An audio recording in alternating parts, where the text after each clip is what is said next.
네, 지금까지 리포트에서 보신 정치권 쟁점들 전문가들 모시고 하나하나 짚어보겠습니다. 노동일 파이낸셜 뉴스 주필 조기현 민주당 법률위 부위원장 나오셨습니다. 안녕하십니까? 안녕하세요. 네, 윤 대통령에 대한 구속기한 연장이 법원에서 불허되자 검찰은 4시간 만에 연장을 재신청을 했습니다. 먼저 이 법원이 불허한 이유를 좀 짚어보면 법원은 공수처가 수사한 다음에 이 공소제기 요구서를 붙여서 검찰에 넘겼기 때문에 검찰이 따로 수사할 필요가 없다, 이렇게 요약이 됩니다. 그러니까 저는 이제 법원에서는 수사할 이유가 없다거나 그렇게 얘기했는데 제가 정확하게 만약 본다면 법률적 근거가 부족하다 막 네. 이렇게 얘기해야 되지 않을까 싶어요.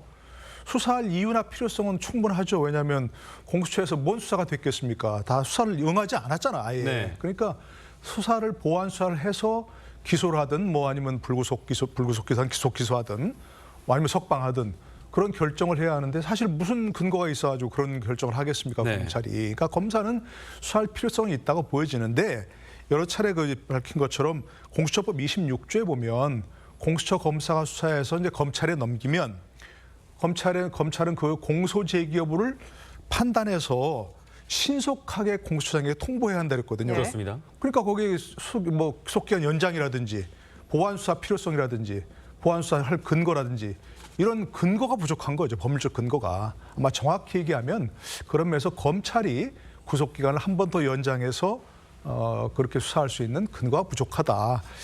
이렇게 얘기해야 될 것 같은데요. 형사정법 잘 아시다시피 경찰이 10일간 구속할 수 있고 네. 검찰이 10일간 구속할 수 있다고 명시적으로 돼 있거든요.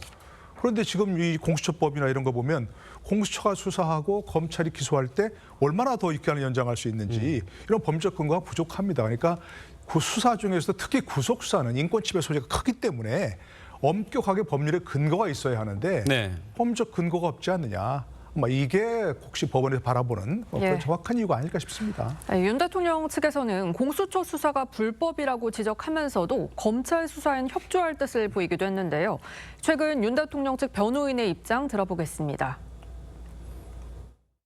송치된 상황에서 검찰의 수사 태도라든지 그 여러 가지를 고려할 요소들이 아직은 많다고 봅니다. 검찰의 수사 태도를 좀 보시려면 공문조사 한 번은 응하셔야 될 텐데. 아니 이제 그거는 검찰을 측하고 얘기해보고 결정하는 거지. 지금 뭐라고 얘기하는 건 아니지. 네, 지금 기소권이 없는 공수처가 무리해서 사건을 이첩받았고 수사도 제대로 하지 못한 상황에 이런 일이 벌어졌다. 그러니까 검찰과 공수처 간의 관계가 명확하게 정리되지 않았다는 점이 원인이 됐다는 지적도 있거든요. 지금 검찰과 공수처 또 경찰 간의 사건 초기에 너무 경쟁적으로 하는 게 아니냐라는 네. 우려가 있기는 했었죠. 그런데 오늘 그 중앙지법의 판단은 이 수사권, 보완 수사권 유무에 대한 것이지 네. 지금까지 진행된 수사의 적법 여부에 대한 판단은 아닙니다. 예. 그러니까 공수처가 대통령의 내란죄에 대한 수사권이 있는지, 관할 위반의 문제가 있는지, 또 형소법을 적용한 체포영장 집행에 문제가 있는지 이런 부분에 대한 판단이 아니기 때문에 공수처는 어찌됐든 대통령에 대한 직접 수사는 하지는 못했지만 주요 임무 종사자 등에 관련해서 대통령과 관계된 부분에 대한 수사는 진행을 했을 겁니다. 아마 그런 자료가 넘어간 거고, 근데 아쉬운 거는 검찰이 이럴 가능성을 예상하고 있었겠느냐. 예. 이제 그에 따른 어떤 영장 청구, 구속 기소에 대한 준비를 하고 있었느냐의 문제는 좀 있을 수 있습니다. 왜냐하면 검찰이 이 중앙지법의 연장 신청 불허 이후에 굉장히 당혹스러운 분위기가 감지되고 있다는 예. 걸 보면 이런 상황을 예측하지는 못했던 것 같습니다. 어찌됐든 법원의 판단이 있었기 때문에 그 상황에 맞춰서 검찰은 기한 내에 구속 기소하는 것을 준비하면서 재신청의 인정 여부를 기다려보는 게 맞을 것 같습니다. 그래서 좀 궁금해지는 게 있는데 체포에 임하면서 공수처가 10일, 검찰이 10일 이렇게 구속영장 기한을 나눠 쓰기로 했었단 말이죠. 그런데 이거는 구속영장 기한 연장을 전제해 둔 것 같은데 애초부터 이건 법원의 판단을 고려하지 않은 잘못된 계획이 아닌가 이런 지적도 할 수 있을 것 같아요. 현재로 보면 그럴 수밖에 없는 거죠. 그러니까 10일 처음에 나누기로 할 때도 아니 무슨 법률적 근거가 있어가지고 10일 나누냐. 네. 공수처하고 검찰하고 아까 말씀드린 대로 형소법에는 분명히 경찰은 10일, 검찰은 10일이라고 원칙적으로 돼 있거든요. 또 검찰은 한 번 더 연장할 수 있고. 그런데 아무런 법적 근거가 없이 어떻게 공수처는 10일, 검찰은 10일이라고 자신들 마음대로 이렇게 편의적으로 결론을 내린 거라고밖에 볼 수가 네. 없는 거죠. 예. 현재로서 봐서는 어쨌든 공수처 수사 시작부터 시작해갖고 계속해서 뭐 수사권 논란부터 시작해가지고 체포영장 집행의 불법성이라든지 또 구속영장의 어떤 뭐 발부 여부 이런 것들에 대해서 계속 논란이 있었던 부분이거든요. 근데 그런 것들을 정리하지 않고 넘어가면서 결국 마치 공수처는 경찰, 뭐 검찰은 검찰 이런 것처럼 11씩 나눠 쓰자 이렇게 지금 한 걸로 보입니다. 네. 그러니까 이게 참 저도 굉장히 이런 부분 방송하면서 논란이 되고 좀 이런 네. 자괴감이 느끼는 게 저도 법을 전공한 사람이긴 합니다만은 아니 대통령이 지금 자신의 헌법상 권한인 비상계엄을 잘못 선포했다고 지금 문제 삼는 거 아닙니까? 네. 그렇다면 검찰 수사 또 뭐 공수처 수사 또 경찰 마찬가지고 또 헌재 탄핵전 마찬가지고 이것들을 하나하나 따져가면서 헌법과 법률에 맞는가 네. 이런 것들을 확실하게 따져가면서 해야 되는데 뭐 그까짓거 무슨 문제가 있어 뭐 내란죄 뭐 우두머리인데 이런 식으로 하면서 네. 너무나 어떤 불법이 문제가 되는 그런 것들도 그냥 넘어가 버린 상황 아닌가. 네. 그러니까 최종적으로 여기서는 제동이 걸린 거라고밖에 볼 수 없는 거죠. 예. 관련해서 조금 전에 조기현 변호사님도 이번 중앙지법의 결정은 수사의 적절성이 아니라 보안 수사권에 관한 것이다라고 언급을 해주셨는데 그 새벽 2시쯤에 검찰이 연장을 재신청하면서 과거 뭐 서울시 교육감, 부산시 교육감 사례를 언급하면서 이 공수처가 송부한 사건에 대한 검찰의 보안 수사권은 당연히 인정된다 이렇게 했어요. 이거는 법리적으로 좀 어떻게 해석을 해야 됩니까? 당시에 보안 수사는 분명히 했습니다. 네. 공수처로부터 조희영 교육감 사건을 이첩받아서 아마 4일인가 했었을 겁니다. 네. 충분한 보안 수사를 했던 거죠. 그런데 그게 법원에서 아마 증거관계 만약에 이게 위법 수사였다는 조희연 교육감 측 주장이 있었다고 하면 증거 능력이 다투어졌을 텐데 그런 문제가 없이 판결에 이른 것으로 보입니다. 그러니까 공수처로부터 이첩받은 사건을 보안 수사에서 기소한 것에 대한 법리적 판단은 지금까지 없었던 거고 네. 보안 수사를 했던 사례가 있기 때문에 이번 역시 문제가 안 될 거라고 봤던 것 같은데요. 그 사건과의 차이는 당시 이 조희연 교육감은 구속 상태가 아니었습니다. 예. 그래서 구속 기한을 고민하거나 21식 연장에 대한 검토가 필요가 없었기 때문에 충분한 보안 수사를 통해 기소를 하게 된 거죠. 근데 이번 건 같은 경우에 현직 대통령이고 그렇습니다. 사전 구속영장이 발부돼 있는 상태에서 공수처에서 1차 기한 만료 직전에 이첩을 받았다고 하면 공수처법을 좀 더 면밀히 검토해서 이게 보안 수사에 대한 법적 문제가 없을지에 대한 판단도 미리 좀 검토가 됐었어야 될 것 같은데 그 부분 검토는 안 됐던 것 같습니다. 네. 네, 검찰이 구속기간 연장을 신청을 하면서 이르면 오늘 밤에 구속기간 연장에 대한 결론이 날 걸로 보이는데 어떻게 전망을 하십니까? 전망은 상당히 어렵죠. 50대 네. 50인데.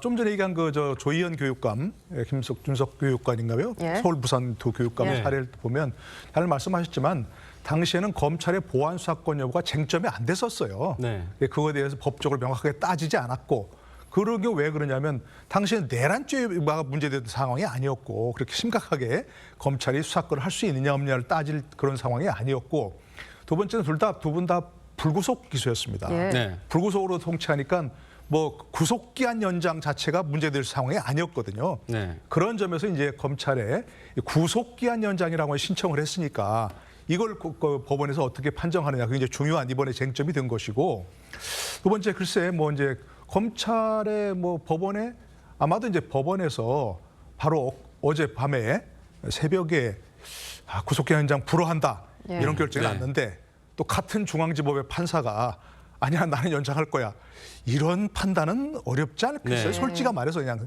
일반적으로 얘기해서 법률적으로 따지면 어떻게 될지 잘 모르겠습니다. 아까 말씀드린 대로 구속이라고 하는 것은 수사 중에서도 굉장히 인권 침해적인 요소가 심하니까 예. 명확하게 법률에 근거가 있어야 한다 그러는데 검찰에서 구속기간 10일 연장해서 수사할 수 있는 법적 근거가 어딨냐 따지면 사실은 없는 거거든요. 그렇죠. 그러니까 사실 법원도 같이 결정할 수밖에 없고요. 네. 뭐 그렇게 되면 검찰도 바로 기소할 수밖에 없거나 네. 아니 뭐 지금 석방해서 뭐 앞으로 불구속 수사한 다음에 불구속 기소한다? 네. 이거는 사실 좀 어렵잖아요. 현재 분위기상 네네. 검찰도. 예. 그렇기 때문에 법원에서도 앞에 결정에 따르지 않을까 하는 네. 그런 생각이 듭니다. 뭐 저희가 뭐 현직 대통령이 얽힌 일이고 전례가 없는 일이다 보니까 예단을 하기가 어렵습니다만 법원이 허가를 하면 대면 조사가 예상이 되고 법원이 또다시 불허하면 구속 만료가 되는 27일에 이제 기소를 할 것이다. 또 하나는 윤 대통령이 관저로 돌아간 뒤에 불구속 기소를 할 수도 있다. 이렇게 하는데 조기현 변호사님은 좀 어떻게 예상하십니까? 글쎄요, 이 뭐 불구속 기소 검토는 현재까지는 검토 대상은 아닐 것 같습니다. 네. 당연히 구속 기소를 예정하고 준비를 하고 있을 것으로 보이고요. 일단 재신청에 대한 판단이 오늘 중에 나올 것에 대비해서 만약에 재신청이 인정이 된다면 이제 한 열흘 정도의 여유를 갖고 수사를 계속하면 되는 거니까 문제는 없는 것이고 네. 재신청이 인정되지 않을 가능성이 조금 더 높기 때문에 검찰로서는 공소장도 지금 작성하고 있지 않을까 봅니다. 그리고 이미 주요 임무 종사자들에 대한 구속 기소가 있었고 관련된 범죄 사실이라든가 이런 거에 대한 증거관계가 다 정리가 돼 있기 때문에 네. 공소장 작성에는 크게 문제는 없을 것으로 보이고요. 특히 뭐 김용현 전 장관의 공소장 같은 경우에는 윤석열 대통령의 공소장으로 봐도 무방할 정도로 실제 이 주요 범죄 사실이나 증거관계가 다 기재돼 있기 때문에 만약 재신청이 받아들여지지 않는다고 하더라도 네. 기한 내 구속 기소에는 문제는 없을 것으로 봅니다. 예. 지금까지 벌어진 상황만 좀 살펴보면 기소권이 없는 공수처가 사건을 이첩받았습니다. 그리고 윤석열 대통령은 공수처 조사에는 응하지 않았습니다. 이 법원이 또다시 구속기간 연장 신청을 불허할 경우 공수처의 위상 그리고 검찰의 수사에도 타격을 받을 수밖에 없어 보입니다. 네, 분명한 것은 공수처가 지금 수사를 하게 돼 있는데 고위공직자 범죄에 대해서 네. 과연 그럴 역량이 있느냐를 다시 한번 좀 의문을 가져볼 수밖에 없게 하는 네. 그런 것들이고 우리가 오늘 얘기했지만 공수처와 검찰의 관계 또 뭐 구속기간 이런 문제를 포함해서 그런 것들 또 공수처의 수사권 논란 이런 것들 모든 포함해서 너무나 허술한 법이 만들어졌다. 이른바 검찰 뭐 검경 수사권 조정이라든지 뭐 검수완박이라든지 이런 네. 법률을 만들면서 공수처를 만들면서 너무나 여러 정말 따져보지 않고 이런 정황들을 따져보지 않고 너무나 허술하게 만들었다는 것이 다시 한번 입증되는 것이고요. 네. 물론 이제 그런 법을 만들면서 이런 상황까지 예상하지는 못했겠죠. 네. 내란죄를 설마 수사하려고 생각했겠습니까? 아마도 이제 그런 것들이고 그렇게 어쨌든 지금 만약에 이제 앞으로 이런 문제를 따져보면서 불법 논란이 없도록 해야 되는데 그러려면 이제 공수처법을 보완하든지 네. 아니면 검찰과 관계를 가해서 형소법을 보완하든지 이런 보완하든지 아니면 네. 공수처를 폐지하고 옛날처럼 네. 다시 검찰의 수사권을 돌려주고 검찰과 경찰과의 관계만 재속 정립하는 그렇게 하든지 이런 걸 다시 한번 좀 따져봐야 할 것 같습니다. 네, 이런 가운데 오늘 윤 대통령 변호인단도 입장을 내고 윤 대통령의 석방을 촉구했는데요. 이 줄곧 불구속 조사를 주장해온 윤 대통령 측 목소리 들어보겠습니다. 탄핵 심판의 법정에서 대통령이 방어권을 행사하고 자기 변론권을 행사해야 되는 상황에서 이렇게 신체의 체포 구금을 당해서 상당한 권리의 제약을 받고 있습니다. 신체 구속에 대한 법원의 통제 장치가 바로 체포 영장 혹은 구속 영장입니다. 정말 인신 구속이 얼마나 신중해야 하는가 하는 것은 두말할 필요가 없습니다. 네, 지금 윤 대통령 측에선 공수처 수사의 불법성을 강조를 하고 있는데 여기에 대해서 어떻게 보십니까? 뭐 아까도 말씀드렸지만 어제 중앙지법의 판단은 수사의 위법성이 아닙니다. 그러니까 지금까지 진행된 공수처의 수사 절차, 그러니까 체포 영장의 신청 발부라든가 구속영장의 신청 발부상에 있어서 이 공수처의 수사권이라든가 이런 문제가 위법하다는 판단의 내용이 전혀 아니기 때문에 예. 새삼스럽게 이게 대통령의 불구속 수사의 사유가 확인된 것처럼 주장하는 것은 사실에 맞지 않고요.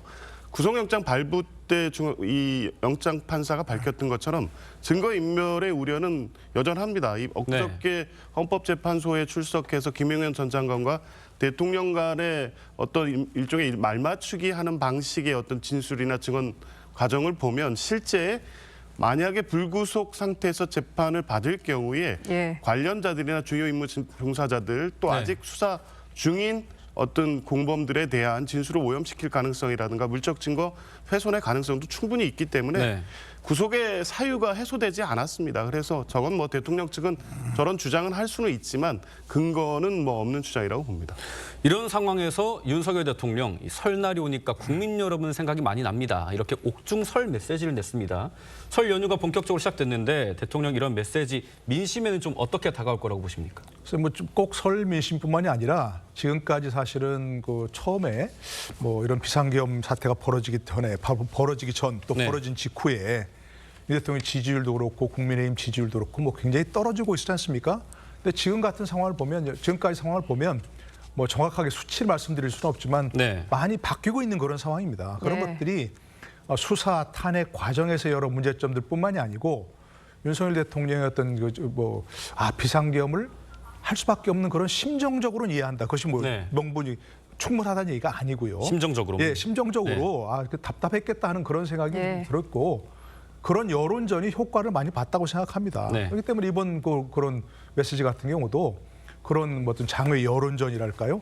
뭐 그런 일환으로 네. 저런 인사말을 뭐 낸 거 아닌가 싶습니다. 예, 지금까지 정치권 쟁점 짚어봤습니다. 두 분 말씀 여기까지 듣겠습니다. 감사합니다. 감사합니다.